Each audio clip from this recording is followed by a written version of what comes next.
ఇవాళ మీరు దీపం గురించి తెలుసుకోండి. ఏ ఇంట్లో హైందవ ధర్మములో, హిందూ సాంప్రదాయములో హిందువుగా జన్మించినటువంటి మనము ఒక్కరోజు దీపము లేకుండా ఉన్న ఇల్లు ఉండకూడదు. కొంతమందికి అనుమానాలు వస్తాయి. మా ఇంట్లో పెద్దవాళ్ళు చనిపోయారండి, అమ్మయ్య సంవత్సరం దాకా దీపం పెట్టకుండా హాయిగా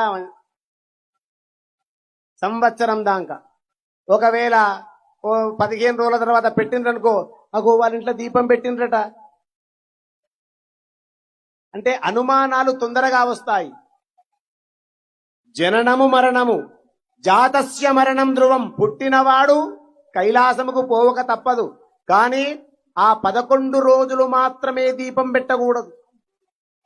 దేవుడి గుడికి వెళ్ళొద్దు, దేవాలయములో దర్శనం చేసుకోవద్దు అని మీరందరూ చాలా మంది ఏం చేస్తారంటే, దేవుడి గుడిలోకి వెళ్ళరు, మీ ఇంట్లో దేవుడి గదిలో లోపలికి వెళ్ళరు, బూజు వట్టిపోతుంది, దీపం వెలిగించరు, ఒత్తులు మిగిలినాయి, నూనె మిగిలినాయి, కొబ్బరికాయ మిగిలింది, కష్టం మిగిలింది. ఇక ఆ 5 నిమిషాలు ఇంకోసారి ఛాయ్ తాగొచ్చు.